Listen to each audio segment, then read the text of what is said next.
देखिए पहले ऊंचे जात वाले लोग न थे ना, नीचे जात वालों को बहुत सताए। इझवा जनजाति थी जो SC ST में आते हैं, इझवा जनजाति। अब एक मंदिर था, मंदिर के सामने क्या थी? सड़क थी। तो इझवा जनजाति के लोगों को यहाँ के लोग जो ऊंचे जात वाले थे वो कहते थे कि तुम इस सामने से नहीं जा सकते, यहां से तुम प्रवेश नहीं कर सकते। दूसरा रास्ता बहुत लंबा दूरी तय करके था, 5-6 किलोमीटर। अब अगर किसी का घर यहाँ है और उसको यहाँ जाना है तो वो मंदिर के रास्ते से नहीं जा सकता है, लौट के जाएगा पूरा गांव हेल के बाहर यहाँ पर, अब फिर आना है तो इस तरह से हेल के आए। बताइए ये गलत बात था कि नहीं? अरे यार वो छोटा जात बड़ा जात क्या होता है? छोटा जात वाला तो बड़ा जात वाले को छू लेता है तो कहते हैं अशुद्ध हो गया, ज्यादा वोल्टेज छोटके में है कि नहीं है? आप बताइए, छोटा जात वाला बड़े जात को छूता है तो क्या कहते हैं? हम अशुद्ध हो गए। तो तुम्हारे में वोल्टेज है तो तुम बड़ा जात वाला छोटा को छू के शुद्ध करके दिखाओ। नहीं समझे? ज्यादा वोल्टेज किसमें? लेकिन बात हम क्या बताते हैं, छोटे जात को लोगों ने पढ़ने नहीं दिया, इस वजह से वो इस तरह का सवाल नहीं पूछ सकता था। हमरा से पूछे कोई, हम कहते हम ट्रांसफार्मर, तुम बैटरी, टच करा के दिखाओ, भड़का देंगे तुमको यहाँ पर, फिर तुमको शुद्ध अशुद्ध हो जाओगे तुम यहाँ पर। तो ये लोग बहुत गलत की, ये गलत बात है यार। आज के वक्त में तो एटलीस्ट ये सोच नहीं होनी चाहिए। क्या छोटा बड़ा जात करते, मतलब क्या ही बताया जाए इनको। खुद हिंदू धर्म के शास्त्र में पढ़ी, आपको पढ़ा है ऋग वैदिक काल में जाति का निर्धारण कर्म के आधार पर, उन लोगों ने अपनी फायदा के लिए जाति के आधार पर कर दिया, वंश के आधार पर किया कि नहीं किया? हम ये बात थोड़ी कर रहे हैं, ये तो ऋग्वेद में लिखा है। हम कौन होते हैं भैया बताने वाले की जाति के आधार पर होगा कि नहीं? ऋग्वेद हम लिख ले हैं, जाके पढ़िए ऋग्वेद में। वहां एक ही परिवार में 4 जाति के लोग रहते थे, प्रारंभिक वही है ना, बाद में ना संशोधन कर दिया गया, तो गलत था। यहाँ पर केरल में बहुत अत्याचार हुआ। यहाँ पे केरल का त्रावणकोर का एक राजा था, यहाँ पर इसने दलित महिलाओं को मूला कर्म लगाता था। टैक्स था मूला कर्म। मूला कर्म एक टैक्स था जिसमें दलित लड़कियों और महिलाओं को अपना स्तन नहीं ढकना था, खुला रखना था। अगर वो स्तन ढकती है तो उसे टैक्स देना पड़ेगा ऊंचे जात वालों को, क्योंकि ऊंचे जात वाले को नीचे जात वालों से अलग करने के लिए ये तरीका लाया गया। अब ये बताइए ये कितना नीच समाज की ये मानसिकता हो सकती है। ये आप कह सकते हैं कि जिस भारत में नारियों की पूजा होती है उस भारत में ये मूला कर्म स्तन ढकने के लिए, और वो भी इस नाते कि तुम दलित हो, कितना गलत है। और इसको देखिए, इस पे कोई बहुत बड़ा बवाल आज तक हुआ है नहीं, लेकिन एक मूवी अगर आ जाएगी पद्मावती, या एक बाजीराव मस्तानी, एक कोई मूवी आ जाएगी, या कोई किसी कंपनी का प्रचार आ जाएगा। अभी एक किसी कंपनी का कोई प्रचार आया था दीपावली, उसके लिए बवाल हो गया। कभी इसके लिए बवाल हुआ है? नहीं, होगा भी नहीं। रीजन क्या है? दलित लोग उतना पढ़ने ही नहीं दिया इन लोग को, आगे भी नहीं दे रहे। दलित के कुछ नेता भी आए तो अपने परिवार को लगाने में आगे बढ़ गए, वो पढ़े लिखे नहीं। यहाँ एक मूवी के लिए बवाल हो सकता है, जिस हम पर्सनली हम बताते ना, बवाल की वजह से हम बाजीराव मस्तानी मूवी देखे, हमें ऐसा नहीं लगा कि उसमें क्या था। भले काटने के बाद वो था कि क्या था हमको ही नहीं पता, लेकिन ऐसा उसमें मूवी में कुछ गलत दिखाया गया है। उसमें तो और बहादुरी दिखाया गया कि महिलाओं ने, कि देखो भाई मरने के बाद भी हमने क्या किया है, जौहर, जो गलत था। अलाउद्दीन खिलजी, इससे नुकसान किसको था?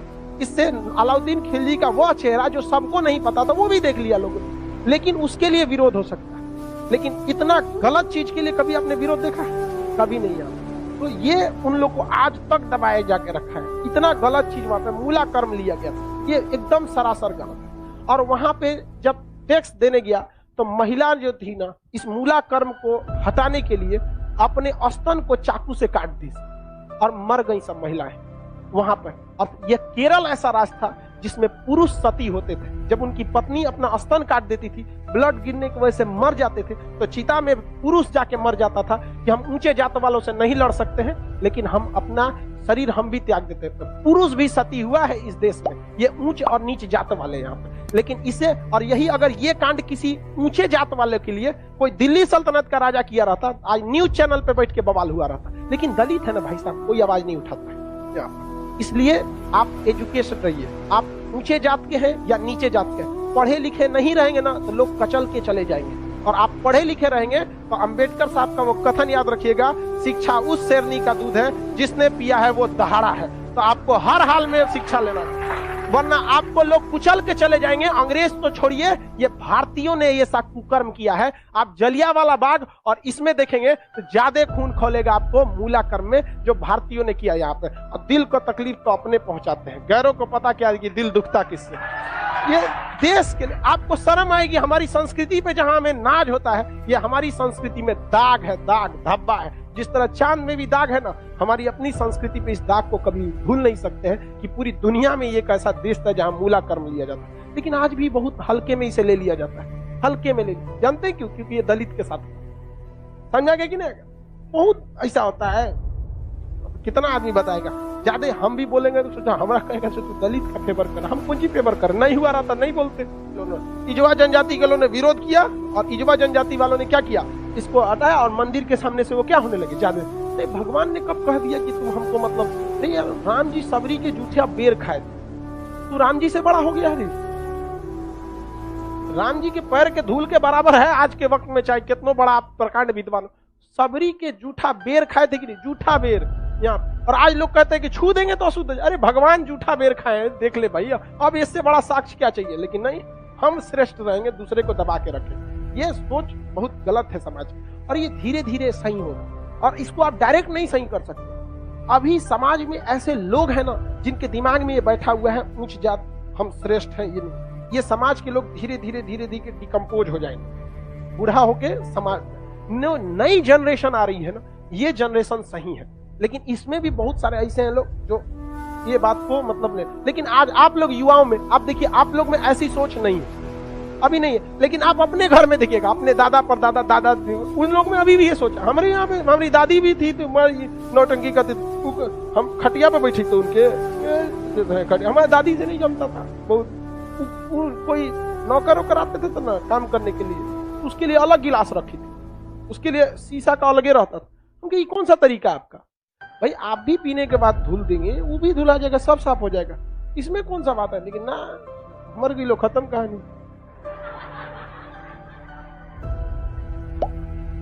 मेरी सच बता, हम तो सोचते हैं ना, कोई मरे तो हम उससे उठा के एक बार पूछे कि आपको ऊंचे जात वाले शमशान में फूके कि नीचे जात वाला, और जो आपको आग लगाएगा ना वो किस जाति का हो, हरिजन होगा।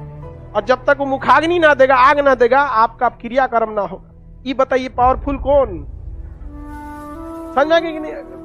छोड़ो इस सब बात को, लेकिन क्या कहिएगा, आप शिक्षित रहिए। आपसे आदमी उम्मीद रखता है कि आप समाज में ये भेदभाव को खत्म कीजिए, क्योंकि आप जिस जाति में पैदा हुए, जिस परिवार में पैदा हुए, इसमें आपका कोई योगदान नहीं। हो सकता है कि आप किसी दूसरे जाति में पैदा हो सकते, तो आपकी ये कोई योग्यता नहीं जिसे आपने अर्जित किया है। ये भाग भरोसे है कि आप ऊंचे जात में है तो कोई नीचे जात में है।